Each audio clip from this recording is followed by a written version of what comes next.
dans le même cadre, c'est-à-dire le programme de la première année du cycle secondaire collégial. Bien sûr aussi dans la même séquence, c'est la séquence 3 qui concerne la description d'une personne. Mais cette fois-ci, après avoir découvert qu'on a bien sûr, lorsqu'on veut parler de la description, on doit citer le côté physique, le côté moral et le côté vestimentaire. Aujourd'hui, on va voir, et ces choses qu'on va découvrir ensemble, on va voir les éléments qu'on pourrait déployer pour atteindre cet objectif qui est, bien sûr, décrire une personne, caractériser. La leçon est intitulée « Caractériser ». Et je vais vous décrire la différence, bien sûr, je vais vous donner la différence entre caractériser et décrire. Décrire, c'est un élément qui appartient à la caractérisation. C'est-à-dire, lorsque je caractérise, je fais la description et je donne des informations. Ces deux-là me donnent la caractérisation. Et je caractérise pour différencier et pour distinguer une personne à une autre, distinguer un lieu à un autre, distinguer un animal à un autre. Par quoi je vais les distinguer, les différencier avec la caractérisation? Bien sûr, on est habitué bien sûr de commencer par un support, un texte de base que je vais vous lire, il est sur l'écran. La jeune femme était grande, blanche, elle avait les yeux bleus, la bouche rose, les dents comme de l'émail. Dans son expression, on lisait à la fois l'orgueil, l'inquiétude et la tristesse. Sur sa tête, elle portait ce voile de soie noire, nommé Mézarou, qui sied si bien aux femmes. Son costume en velours était propre, mais de la plus grande simplicité, d'après Prosper Mérimée Colomba. Donc, bien sûr, avant d'entamer la leçon d'aujourd'hui, j'aimerais bien faire un feedback, c'est-à-dire bien sûr un retour en arrière pour qu'on puisse se rappeler de ce que nous avons dit dans la séance précédente. Donc, vous allez voir qu'on est en train de parler d'une jeune femme, c'est-à-dire on est en train de parler d'un personnage. Donc, on va parler bien sûr de ça, bien sûr elle est grande, on va parler de ses yeux, de sa bouche, de ses dents. Donc, lorsqu'on dit la bouche, les dents, les yeux, la taille, automatiquement, on est dans le côté physique, la description physique. Dans son expression, on lisait à la fois l'orgueil, l'inquiétude et la tristesse, c'est le moral, la description morale. Elle portait sur sa tête ce voile de soie noire, qui sied bien sûr. Son costume en velours était propre, mais de la plus grande... Vous voyez ici, bien sûr, on a terminé par la description vestimentaire. Le texte est écrit par Prosper Mérimée, un écrivain français né en 1803 à Paris, et il est mort en 1887, bien sûr, à Cannes. Tiré de son œuvre Colomba, c'est l'œuvre, bien sûr, écrite par le même auteur. Voilà, bien sûr, pour l'exploitation, la compréhension de ce texte. Donc, la suivante question, et la question qui nous concerne, est la suivante. Qu'est-ce que l'auteur a-t-il utilisé pour caractériser la jeune femme? Qu'est-ce que l'auteur a-t-il utilisé? Qu'est-ce que l'auteur a utilisé comme moyen? De quoi s'est-il servi pour bien sûr nous faire cette caractérisation? Donc la caractérisation de la jeune femme, regardez.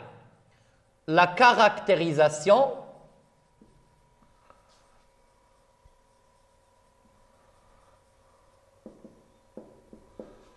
de la jeune femme. Bien sûr, je vous ai dit tout à l'heure, la caractérisation, on pourrait la remplacer par description. Et ici, je vais m'arrêter un petit peu pour vous dire que lorsque je veux décrire, je dois utiliser toute une panoplie, tout un ensemble de moyens qui servent à décrire. Bien sûr, la description, c'est tout un module, hein, faites attention. Je peux décrire, bien sûr, en utilisant des figures de style. je peux décrire en utilisant des moyens grammaticaux, je peux décrire bien sûr en utilisant bien sûr un lexique approprié à la description, je peux décrire en utilisant des sensations différentes, la sensation gustative, olfactive, tactile, ainsi de suite. C'est-à-dire, c'est un module que vous allez voir, Inch'Allah, bien sûr, lorsque vous passez en second cycle qualifiant. Donc, nous, on va rester, bien sûr, ici, dans cette leçon-là, concernant cette leçon-là. La caractérisation, la description de la jeune femme.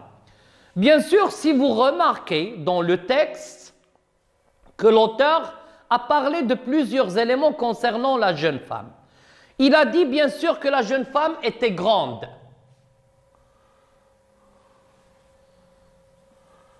La jeune femme, je vais prendre toute la phrase.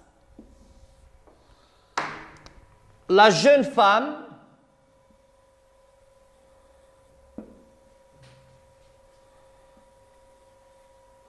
était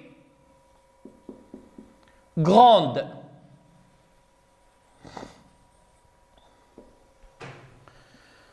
Je vais prendre la dernière phrase de la première partie du texte. Les dents comme de l'émail. Les dents comme de l'émail.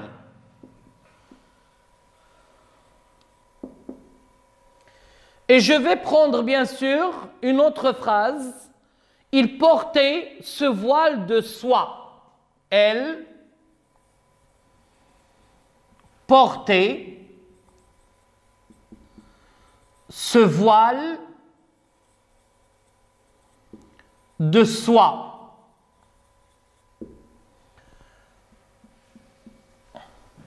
Trois phrases tirées du même texte qui vont nous permettre d'identifier et d'atteindre l'objectif de cette leçon-là.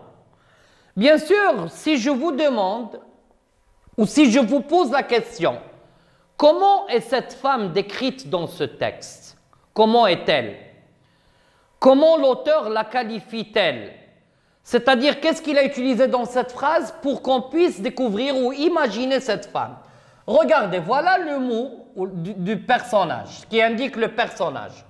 Nous avons ici jeune et nous avons ici grande. Si je vous demande de me dire quelle est la nature de ces deux mots-là, vous allez me dire, bien sûr, ce sont des adjectifs.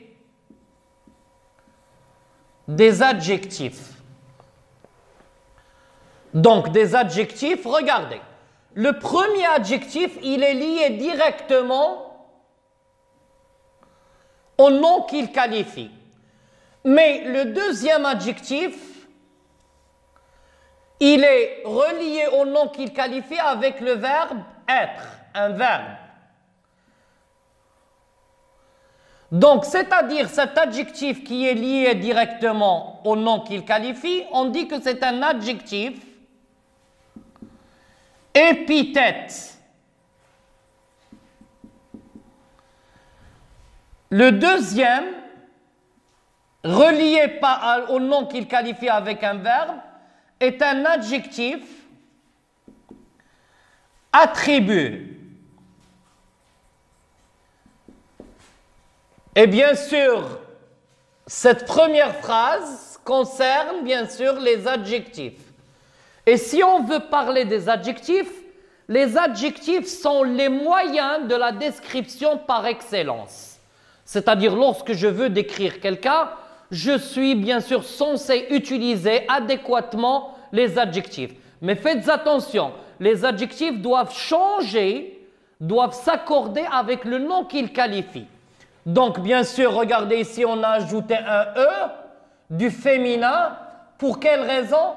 Parce que, bien sûr, le nom qu'il qualifie est un nom aussi féminin. S'il s'agissait, bien sûr, d'un homme, on va dire « le jeune homme était grand » sans mettre le « e ». C'est-à-dire, ce qui nous emmène à dire que tous les adjectifs sont variables, c'est-à-dire ils s'accordent en genre et en nombre. Tous les adjectifs sont variables, ils s'accordent en genre et en nombre, mais faites attention. On dit, regardez, les grands-parents,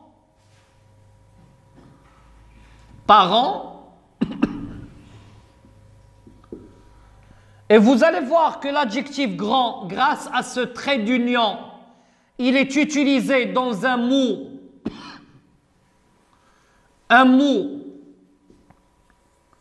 composé, suivi d'un nom masculin pluriel. Si je change la phrase et je dis la grand-mère,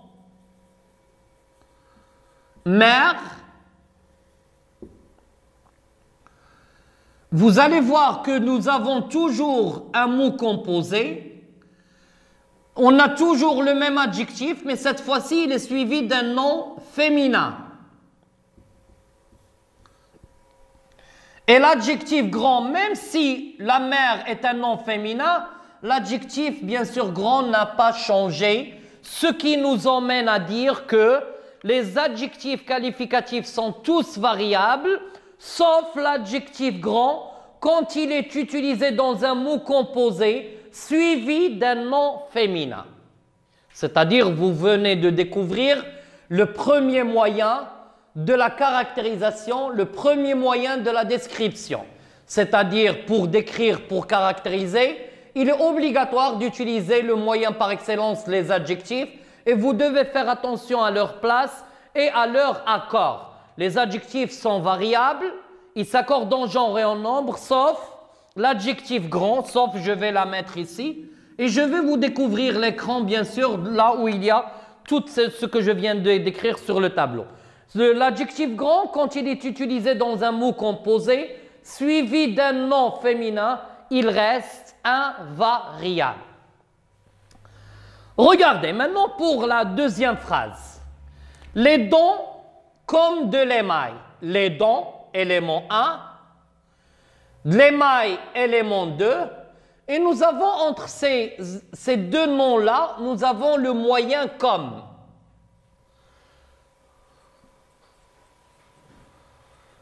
Le moyen comme est un moyen de la comparaison. La comparaison, c'est établir une analogie entre deux éléments qui se ressemblent. Une analogie, lorsqu'on dit une analogie, c'est-à-dire une ressemblance. Une analogie, c'est-à-dire une similitude. Donc ici, le moyen comme, les dents comme de l'émail, automatiquement ici, bien sûr, les dents, ils sont blanches, ils sont brillants parce que l'émail, c'est une matière brillante, bien sûr. Donc, regardez les dents comme de l'émail. Bien sûr, ici, on a utilisé une comparaison à l'aide du moyen comme, ce qui nous permet aussi de dire que la comparaison pourrait être un moyen par excellence de la caractérisation. On dit une belle fille, ou cette fille est belle comme une fleur, cette fille est belle comme une fleur. Ici, on a fait une comparaison et on va découvrir, bien sûr, dans l'exercice, tout un ensemble de comparaisons que vous pouvez utiliser dans votre vie quotidienne. Donc, le troisième exemple et le dernier, bien sûr, vous allez voir qu'elle portait ce voile de soie. Nous avons ici un nom et nous avons un deuxième ici. Ces noms sont reliés par une préposition.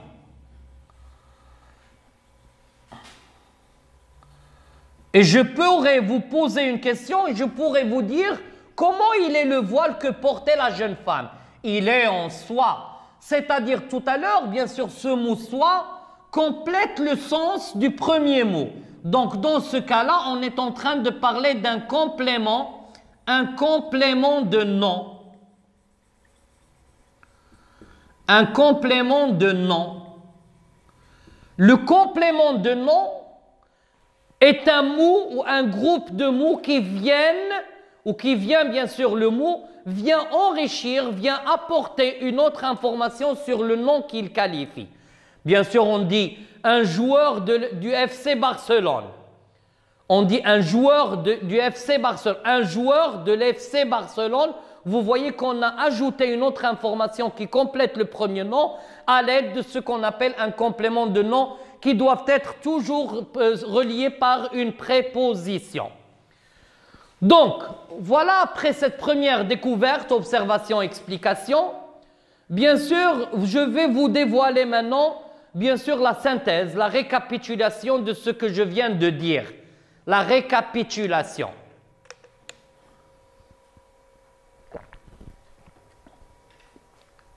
Les moyens de la caractérisation de la jeune femme. La jeune femme, bien sûr, c'est-à-dire la jeune femme dont on parle dans le texte.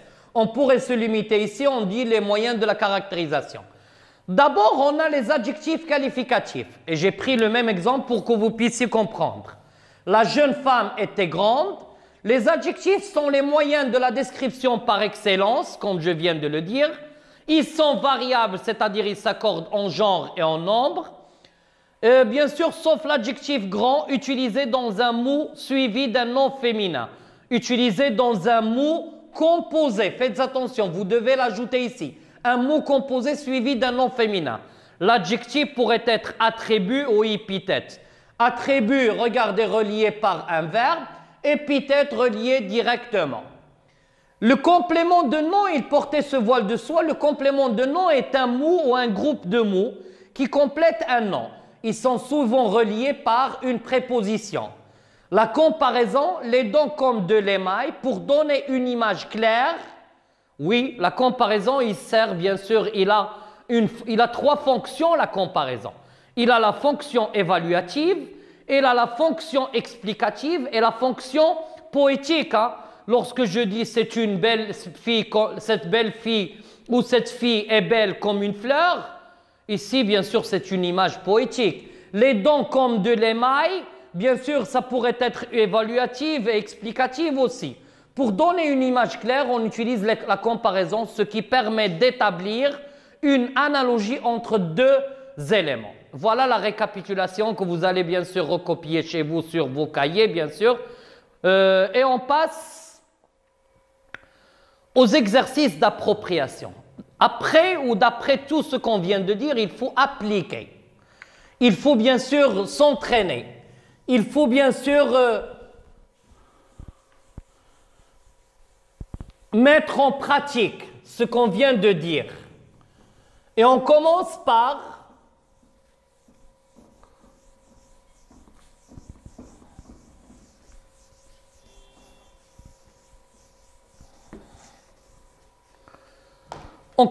le premier exercice. Le premier exercice, je vous demande d'écrire convenablement les adjectifs entre parenthèses. Nous avons dans ces phrases des adjectifs que j'ai mis entre parenthèses et c'est à vous de les accorder ou non, c'est-à-dire est-ce qu'ils vont changer ou non. Derrière leurs écrans, mes élèves sont trop attentifs. Derrière leurs écrans, c'est-à-dire je parle des élèves qui confinent, hein, et je souhaite que vous tous vous confinez maintenant. Derrière leurs écrans, les écrans de tablette, les écrans d'ordinateur, les écrans bien sûr de la télévision, mes élèves sont trop attentifs. Mes élèves. Donc ici, qu'est-ce qu'on va faire? On va mettre attentif avec un F et on ajoute un S. Tous les grands-mères sont adorables. Nous avons dit que grand-mère ne va pas changer. L'adjectif grand ne change pas, mais j'ajoute un S à mère et adorable aussi un S. Les filles sont plus studieuses. Regardez, pour ces adjectifs qui se terminent par un X, ils font toujours un féminin avec un SE. Les filles, c'est féminin pluriel avec un SES. Studieuses que les garçons. Victor Hugo est l'un des grands hommes. Regardez ici l'adjectif grand. Il est utilisé seul. Automatiquement, je vais ajouter un S. Ensuite, l'exercice concernant la comparaison. Nous avons ici dans la première partie de la comparaison et dans la deuxième partie, nous avons bien sûr avec laquelle vous allez compléter les éléments de la colonne A. Il est sage, quelqu'un qui s'assoit tranquillement, on dit il est sage comme une image. C'est-à-dire, vous allez mettre à côté de ce 4, vous allez mettre A. Nous avons 4. On va mettre le A. On dit quelqu'un qui est tranquille, il est sage comme une image. Elle court, B. Elle court comme un lièvre. C'est-à-dire le 6 avec le B. Il est bavard, c'est quelqu'un qui parle beaucoup. Donc le 5 avec le C, c'est-à-dire il est bavard comme une pie. Il est rusé. Rusé, c'est quelqu'un qui est malin, qui fait des bêtises. Bien sûr, il est rusé. Donc le 2, c'est avec bien sûr le D. Et nous avons bien sûr, elle se ressemble. Le 1, elle se ressemble, c'est-à-dire tu ne peux pas faire une différence entre les deux. Elle se ressemble comme 2 gouttes d'eau, 3. Et nous avons, j'ai sauté le E. Donc le A, le F, donc comme 2 gouttes d'eau, ils se ressemblent avec le 1, 2 gouttes d'eau, le 3, avec bien sûr le F. Et nous avons, elle nage, le E, avec comme un poisson dans l'eau, avec le 1.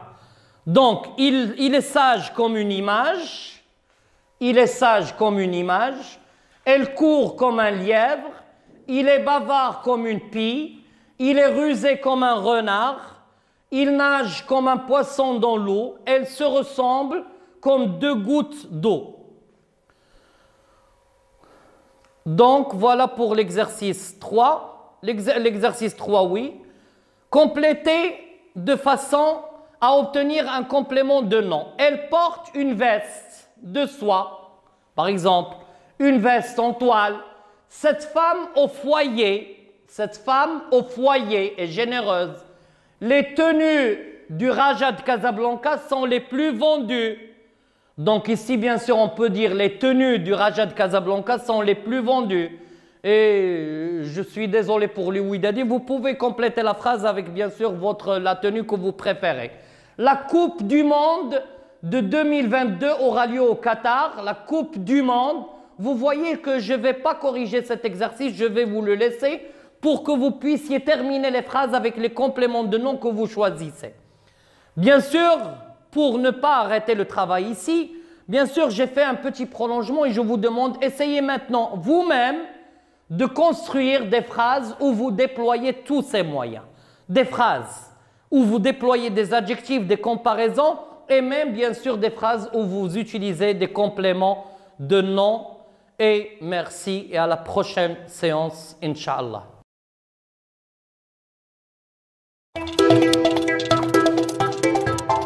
معكم الدكتورة أسماء من